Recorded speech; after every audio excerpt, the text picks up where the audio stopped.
Welcome दोस्तों, आप सभी का स्वागत करता हूं टीचिंग परीक्षा के अंदर, जहां पर आज हम सीटेट के बारे में पूरी की पूरी इंफॉर्मेशन ए टू जेड मैं आपको बताने वाला हूं। ये पूरी इंफॉर्मेशन उन लोगों के लिए रहेगा जो सीटेट की एग्जामिनेशन देने वाले हैं।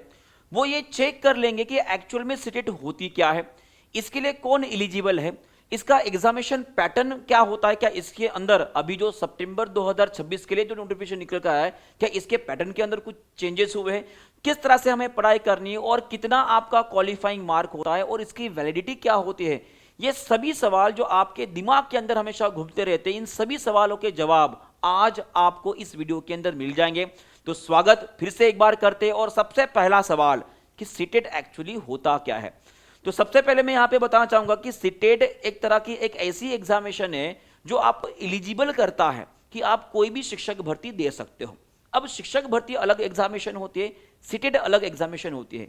सीटेट एग्जामिनेशन केवल ये क्वालिफाइंग एग्जामिनेशन होती है, केवल आपको इसको पास करना पड़ता है।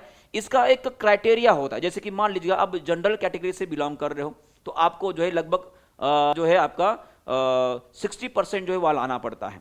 और अगर आप किसी भी अदर रिजर्व कैटेगरी से बिलोंग करते हो तो आपको 55% लाना पड़ता है। अगर उतने मार्क्स आपने ला लिए इसका मतलब आप सीटेट पास हो चुके हैं। और अब आने वाली आपकी स्टेट की लेवल की या सेंट्रल लेवल की कोई भी शिक्षक भर्ती आती है तो आप उसे अप्लाई कर सकते हो। ये होती है आपकी सीटेट, माने कि सेंट्रल टीचर एलिजिबिलिटी टेस्ट। अब ये एग्जामिनेशन देने के बाद केवल आप स्टेट लेवल की एग्जामिनेशन नहीं, बल्कि जो है इसे आप जो सेंट्रल लेवल की एग्जामिनेशन होती है, जैसे केवीएस हो गया, एनवीएस हो गया, डीटी प्लस भी हो गया, इन सभी एग्जामिनेशन के फॉर्म फिलअप कर सकते हो और वो एग्जामिनेशन पास करने के बाद आप टीचर बन जाओगे। ठीक है। और इस एग्जामिनेशन को कंडक्ट कौन करता है, तो इसे कंडक्ट करता है सीबीएसई। ठीक है। सीबीएसई के द्वारा जो है पेपर कंडक्ट किया जाता है, पर इसके जितने भी रूल्स रेगुलेशन होता है, मान कि कौन एलिजिबल है कौन एलिजिबल नहीं है, इसका पेपर पैटर्न क्या रहेगा, मान कि बाकी जितने भी चीजें होती है उसको डिसाइड करने का काम जो है हमारा एनसीटीई करता है, मान कि national council for teacher education करता है। तो ये हो गया आपका सीटेट, जिसे पास करके आप टीचर की एग्जामिनेशन के लिए एलिजिबल हो जाते हो, सीधे शिक्षक नहीं बनते, ध्यान में रखिएगा। ठीक है। चलो फिर इसके ऊपर कोई अपर एज लिमिट है क्या, नहीं। तो याद रखिएगा कि ऊपर की लेवल कुछ भी नहीं। जैसे कि आप सभी को पता है कि अभी उत्तर प्रदेश के अंदर जो है जो लगभग 2002 और 1991-92 के अंदर जिन लोगों ने शिक्षक बने थे, है ना, तो अब से उनको भी अभी जो है यूपीटेट या सीटेट को पास करना कंपलसरी कर दिया। इसका मतलब होता है कि आप चाहे कितने की भी एज की बन जाओ, वहां पे आपको कोई अपर एज लिमिट नहीं, पर हाँ मिनिमम एज लिमिट की बात करेंगे तो लगभग जो है 17 साल के बाद अगर आपकी उम्र कंप्लीट हो चुकी है तो आप सीटेट का फॉर्म फिलअप कर सकते हो। पर यहाँ पे एलिजिबिलिटी क्राइटेरिया भी रहेगा, एजुकेशन कि आपने कितना कंप्लीट किया वो भी एक आधार रहता है। और उसी तरह से न्यूट्रल जेंडर है। अब यहाँ पे शायद किसी को एक थोड़ा सा सरप्राइज पॉइंट मिला होगा, सर न्यूट्रल जेंडर, जी हाँ, यहाँ पे मेल फीमेल और चाहे कोई ट्रांसजेंडर भी अगर होगा तो वो भी एक एग्जामिनेशन दे सकता है। कॉन्स्टिट्यूशन ही बोलता है भाई समानता होनी चाहिए। ठीक है। चलो फिर आगे बढ़ते हैं, पर उसके पहले जो है उसके बाद मैं एलिजिबिलिटी की बात करने वाला हूं, पर उसके पहले बताना चाहूंगा कि अगर आप कहीं पे भी ये सोच रहे हो कि आपको पेड क्लास ज्वाइन करना है और एक झटके में या एक ही अटेम्प्ट में आपको सीटेट अगर पास करना है तो बेटा बहुत अच्छा ऑफर है। यहां पर आपको 100% मनी बैक गारंटी वाला हम कोर्स दे रहे हैं। हम इसलिए नहीं दे रहे कि आप एनरोल करो, इसलिए हम दे रहे क्योंकि हमें हमारे कंटेंट के ऊपर पूरा भरोसा है। 2026 में फेब की जो बैच थी वहां पे 90% से भी ज्यादा बच्चे पास हुए हैं। अब जो 10% जो बच गए हैं उनका रीजन ये था कि उन्होंने पेड क्लास अटेम्प्ट नहीं की है, और इसीलिए ये 100% मनी बैक गारंटी वाला कोर्स इसके अंदर, जहां पर आपको 80% अगर आप पूरा का पूरा पेड कोर्स कंप्लीट करते हो तो ऑब्वियसली उसके बाद भी अगर आप फेल हो जाते हो तो बेटा फिर वो रिस्पॉन्सिबिलिटी हमारी रहेगी और हम पूरा का पूरा आपका जो भी बैच आपने खरीदा है वो पूरा का पूरा पैसा आपको मिल जाएगा वापस। ठीक है। तो ऑब्वियसली वहां पे आपका नुकसान कुछ भी नहीं हो रहा है क्योंकि यहां पर पूरी की पूरी गारंटी हमारी रहने वाली है। ठीक है। इसमें से कोई भी कोर्स आप परचेस करके जो है एनरोल कर सकते हो खुद को। अब बात करते हैं एलिजिबिलिटी की। तो यहां पे सबसे पहले मैं बात करूंगा एजुकेशनल एलिजिबिलिटी। तो यहां पर एक पहला सवाल आपका रहेगा, सर मेरा डीलेट पूरा नहीं हुआ है, मैं पहले साल के अंदर हूं, तो क्या मैं सीटेट का फिल कर सकता हूं। कोई बोलेगा सर मेरा बीएड हुआ है, 2 साल का हुआ है, 1 साल का हुआ है, तो क्या मैं सीटेट का फॉर्म फिलअप कर सकता हूं। इन सभी प्रश्नों के आंसर जो है, क्वेश्चन के आंसर जो है आपको यहां पे मिल जाएंगे। तो सबसे पहले मैं बात करूंगा पेपर 1 की। जैसे कि आप सभी को पता है कि इसका पैटर्न जो है 2 पेपर का होता है। पेपर 1 का मतलब होता है कि जो पहली कक्षा से लेकर, जो फर्स्ट स्टैंडर्ड से लेकर 5th स्टैंडर्ड का अगर टीचर बनना चाहता है, ठीक है, तो वो जो पर्टिकुलर एक अभ्यर्थी रहेगा वो पेपर 1 देगा। अगर आपको पहली कक्षा से लेकर 5वीं कक्षा का टीचर बनना है तो, ठीक है, तो यहां पे एलिजिबिलिटी क्या रहेगी? आपने पहली बात तो आपकी 12वीं पास होनी चाहिए, मान कि 12वीं पास वाला पाथवे, मगर आपने 12वीं पास किए, उसके बाद अगर आपने 2 साल का डीलेट कर दिया है, या आप फाइनल ईयर में हो, या आपने जो है 12वीं पास करके जो है मिनिमम 50% पास करके अपने 4 साल का डीलेट या फाइनल ईयर में हो, तो अब से आप एलिजिबल माने जाओगे। उसी तरह से अगर आपने बैचलर डिग्री कंप्लीट की है, माने कि ग्रेजुएशन और 2 साल का डीलेट कर दिया या फाइनल ईयर में हो, उसी तरह से अपना ग्रेजुएशन अगर मिनिमम 50% से कंप्लीट हुआ है और आपने बीएड अगर डिग्री, देखो ये कॉम्बिनेशन ध्यान में रखिएगा, बीएड डिग्री कंप्लीट की है तो आप एलिजिबल हो, पर उसके लिए एक कंडीशन रहेगी, किनके लिए? जिनका ग्रेजुएशन 50% से ज्यादा और उन्होंने बीएड डिग्री ली है, उनके लिए एक कंडीशन रहेगी कि उन्होंने 6 महीने का जो ब्रिज कोर्स है विद इन 2 ईयर कंप्लीट होना चाहिए। मान लीजिएगा आपने ये कंप्लीट कर लिया, आपने ये कंप्लीट किया और आप जो है बेटा शिक्षक भर्ती दे देते हो, आप पास हो जाते हो, तो पास होने के बाद आपको जो है 2 साल के अंदर जो है आपको 6 महीने का जो ब्रिज कोर्स होता है वो कंप्लीट होना चाहिए आपका, तभी जाकर जो आपको वहां पे टीचर के पदों के ऊपर लिया जाएगा। उसी तरह से आपका पोस्ट ग्रेजुएशन हो चुका है, जहां पर आपका 55% मार्क्स के साथ जो है आपने 30 साल का इंटीग्रेटेड बीएड या एमएड कर लिया है, तो वो ऑब्वियसली आप भी एलिजिबल हो, पर उसके साथ साथ जो है इसको अटेंड करने के बाद जो है आपका 6 महीने का जो ब्रिज कोर्स यहाँ पे भी कंप्लीट होना चाहिए। ये दोनों कंडीशन जो है अकॉर्डिंग टू लेटेस्ट जो हमारे एनसीटी के जो रूल्स रेगुलेशन है उसके अकॉर्डिंगली लगाए गए हैं। ये बात आपको ध्यान में रखना है अच्छे से, ठीक है, ये क्लियर हो गया सभी को? चलो बहुत बढ़िया। फिर बात करते हैं अपर प्राइमरी स्टेज की, माने कि कोई अगर पेपर 2 देना चाहता है, ये कौन देगा?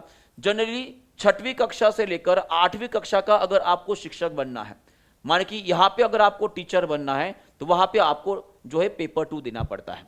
अब यहां पे कौन देता है? जनरली देखिएगा, जनरली अगर आपको मैथ्स और साइंस का टीचर बनना है, मैथ्स प्लस साइंस का टीचर बनना है, या आपको एसएसटी का टीचर बनना है, तो उस केस में ये पेपर 2 देने वाले विद्यार्थियों की संख्या सबसे ज्यादा होती है। तो इसके लिए आपका ग्रेजुएशन कंप्लीट होना चाहिए, ठीक है, तो ग्रेजुएशन के साथ साथ आपका 2 साल का डीलेट कंप्लीट होना चाहिए।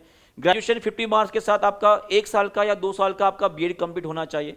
ग्रेजुएशन 45%, इसका मतलब समझिएगा कि 1 साल कंप्लीट करने के बाद अगर आप सेकंड ईयर में हो तो ऑब्वियसली आप अप्लाई कर सकते हो।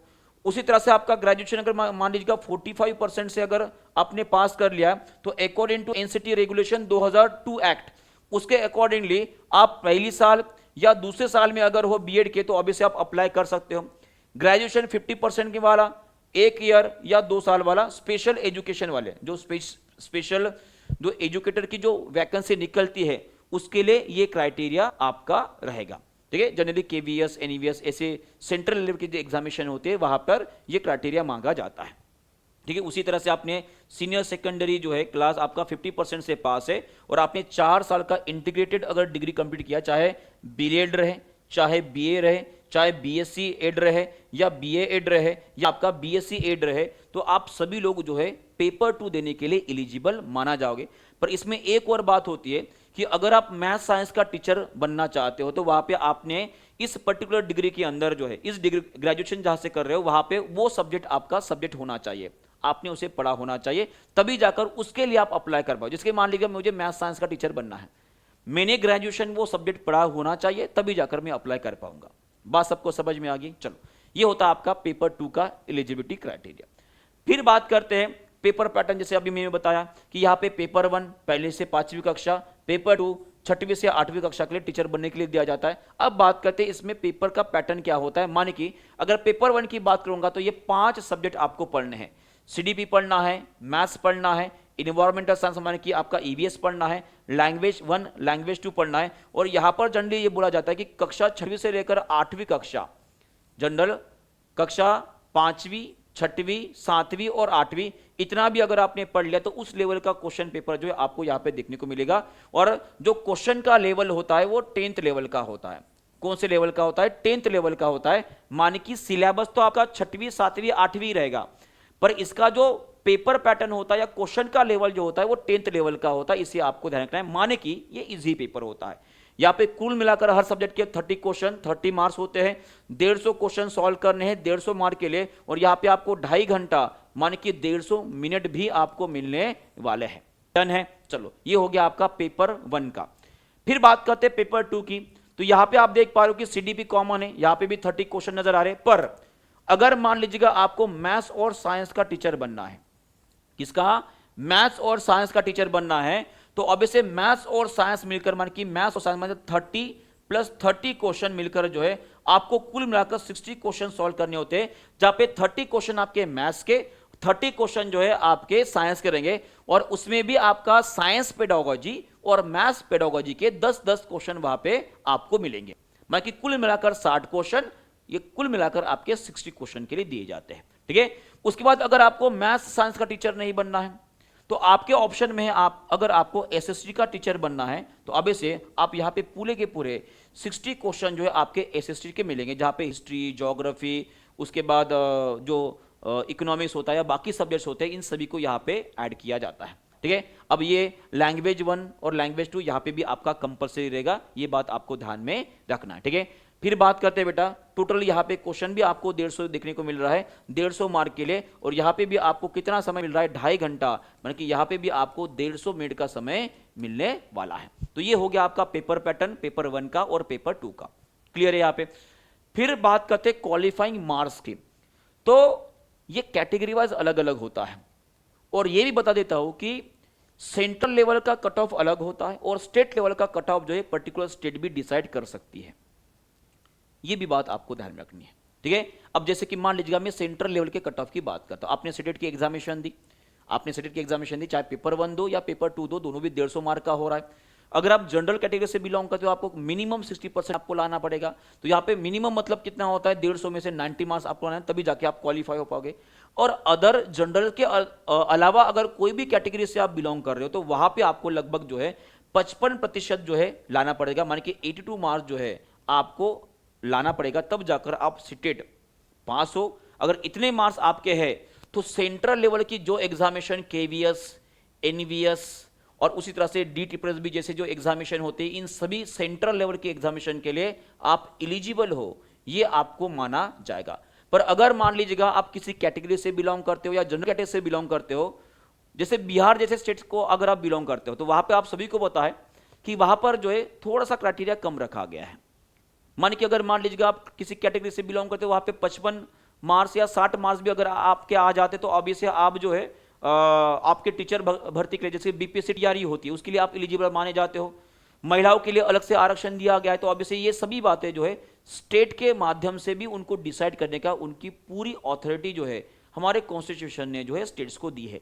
तो अब इसे स्टेट के हिसाब से भी सीटेट का कट ऑफ अलग हो सकता है, ये भी बात आपको ध्यान में रखना है, वो अकॉर्डिंग टू स्टेट रहेगा अलग अलग। ओके, चलो ये भी बात आपको समझ में आ गया। फिर बात करते हैं क्वालिफाइंग मार्क्स की। देखो यहाँ पे दिखा देखे स्कूल मैनेजमेंट और जो भी लोकल बॉडीज होते हैं, वो भी SC ST OBC और डिफरेंट एबल पर्सन के लिए जो है अपना रिजर्वेशन पॉलिसी जो है लागू कर सकता है, जैसे कि बिहार में लागू किया गया है। और उसी तरह से जो सीट का स्कोर होता है वो सभी एग्जामिनेशन के लिए जो वैलिड माना जाता है। ओके, चलो फिर बात करते हैं वैलिडिटी की। वैलिडिटी पूरे लाइफ टाइम रहेगी।